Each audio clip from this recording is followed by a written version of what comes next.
Vendre sur Amazon, bonne ou mauvaise idée? Alors je vais vous aider à répondre à cette question et surtout à prendre une décision, car sans doute là vous êtes en phase de recherche, vous ne savez pas si vous devez commencer par Amazon, Shopify ou d'autres formes de e-commerce.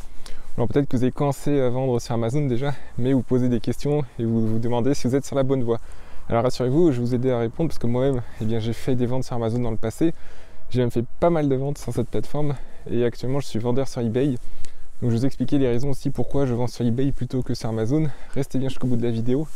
Alors déjà Amazon, sur le papier ça paraît très beau parce que il y a énormément de volume de vente. Donc on estime que en 2021 il y a eu 460 milliards de dollars de ventes sur cette plateforme, ce qui est vraiment phénoménal. Il y a 3 millions de vendeurs actifs et surtout parmi ces 3 millions, il y en a 10% qui ont fait plus de 100 000 dollars de vente en 2019, donc c'est quand même énorme.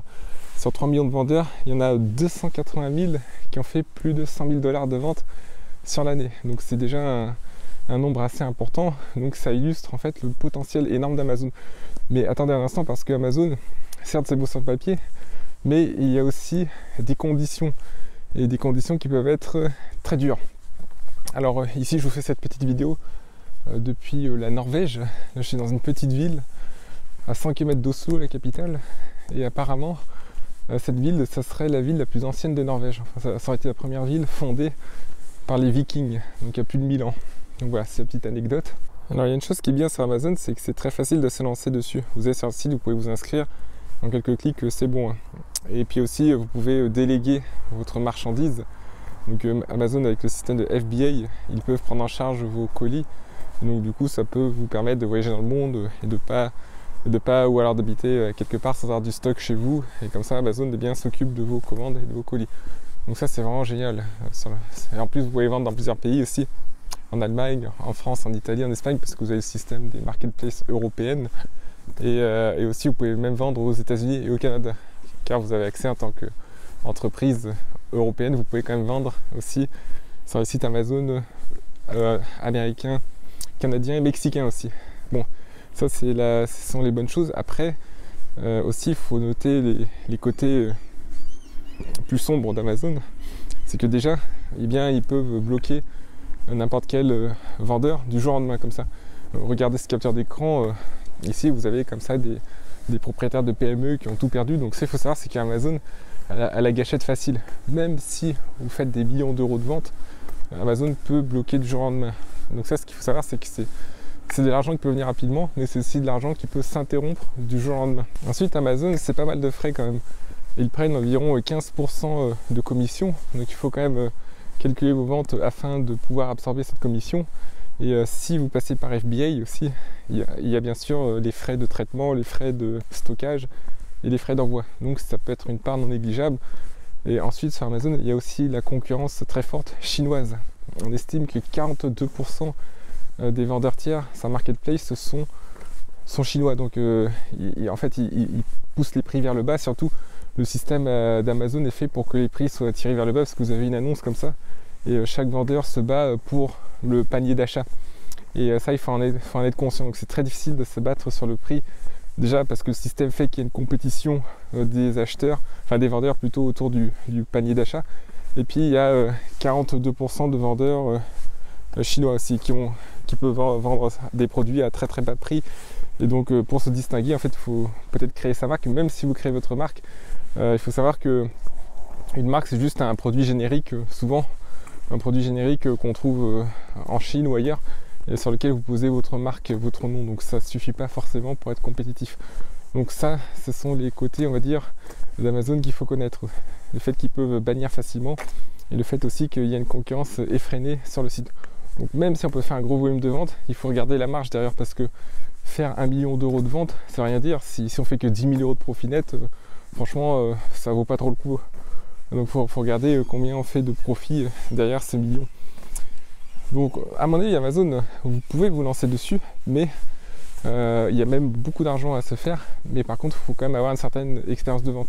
Parce qu'aussi, il y a une troisième chose qu'il faut savoir, c'est que les normes sont très très très très strictes. Et si on n'est pas un vendeur aguerri déjà et qu'on se lance sur Amazon, c'est un peu comme un fan par exemple, une biche que vous mettriez dans une cage au lion. Vous voyez, cette biche aura peu de chances de survie. Et c'est un peu pareil avec les nouveaux vendeurs. Donc il faut être conscient des règles très strictes. C'est qu'il y a la règle des 1% qui s'applique.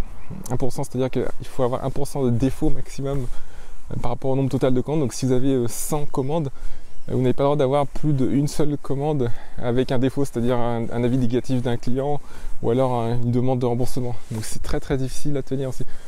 C'est pour cela que je vous recommande plutôt, si vous avez l'idée de vendre sur Amazon, c'est une bonne idée, mais après un certain stade. Peut-être après 6 mois ou 1 an d'expérience. Il ne faut pas que ce soit votre source de revenus principale. Donc moi, ce que je vous conseille, c'est d'avoir plusieurs sources de revenus en e-commerce et sur Internet. Et l'une d'elles, c'est eBay. eBay en particulier, qui est vraiment très bien. Alors eBay, c'est sous-coté. Donc par rapport à Amazon, il y a peut-être moins de prestige. On voit plutôt ça comme un site de bonnes affaires, mais les chiffres parlent pour eux. Vous allez sur Internet et vous tapez nombre de visiteurs sur eBay. Et vous voyez qu'en France, il y a quand même 35 millions de visiteurs par mois sur eBay. C'est quand même déjà important. Et en Allemagne, il y a 150 millions de visiteurs. Donc vous pouvez commencer à faire vos armes sur eBay. Et ensuite, quand vous êtes aguerri, vous pouvez aller sur Amazon. Je pense que ça, c'est la meilleure idée. Et d'ailleurs, je peux vous recommander ma formation offerte. Donc je vous apprends comment vendre sur eBay, car moi-même je suis vendeur professionnel. Donc si vous voulez faire des ventes quotidiennes, si vous voulez gagner de l'argent avec eBay, par exemple 1000 euros, 2000 euros par mois, 3000 euros par mois, eh bien je vous incite à vous inscrire à la formation offerte. Vous allez dans la description, vous rentrez votre email et ensuite eh bien, vous recevrez plusieurs vidéos qui traitent de plusieurs aspects d'eBay comme la création d'autres comptes, comment trouver des produits gagnants, comment s'occuper de la logistique et quels sont les 4 piliers pour faire 100 000 euros de vente sur eBay. Donc sur cette plateforme, il y a aussi de très très beaux chiffres à faire. Alors pour répondre clairement à la question, est-ce que c'est une bonne ou une mauvaise idée de vendre sur Amazon? Alors, si vous êtes débutant en e-commerce ou si Amazon est votre seule source de revenus, c'est une très mauvaise idée. Parce que ça demande beaucoup de dextérité. Et puis Amazon peut bloquer n'importe quel compte du jour au lendemain, même pour des raisons très futiles. Et même si un vendeur fait des millions d'euros de ventes par mois, vous savez, par rapport au volume total de ventes d'Amazon, c'est-à-dire plusieurs centaines de milliards de dollars, même un vendeur qui fait quelques millions, ce n'est pas grand-chose pour eux. Donc, ils peuvent bloquer comme ça. Par contre, si vous êtes déjà bien établi en e-commerce, si vous avez plusieurs sources de revenus, si vous vous assurez très bien en termes de logistique, si vous assurez très bien en termes de service client, si vos produits sont au top, et bien là, foncez sur Amazon. C'est quand même une opportunité qui est très belle à prendre. Donc, je pense qu'on ne va pas refuser plusieurs centaines de milliers d'euros de ventes par mois. Car comme je vous ai dit, eh bien, sur les 3 millions de vendeurs actifs, il y en a 10% qui font plus de 100 000 $ de ventes sur l'année. Donc il y a franchement beaucoup d'argent à gagner sur Amazon, mais il faut y aller en prenant des précautions. C'est ce que je voulais vous dire. Donc avant de commencer sur Amazon, par exemple, essayez de faire vos armes sur eBay, sur Le Bon Coin, ou sur d'autres sites comme Rakuten par exemple, ou même Cdiscount. Et aussi vous pouvez faire vos armes avec votre propre site web si vous faites de la publicité Facebook avec Shopify. Bon, ça c'est très difficile aussi, la publicité Facebook, donc ça vient en même temps qu'Amazon. Si vous faites de la vente en ligne avec de la publicité, faites-le après quand vous avez un niveau d'avancement plus fort. Donc voilà, donc j'espère que cette vidéo a été instructive et puis je vous souhaite une très très bonne soirée et à bientôt dans la prochaine vidéo.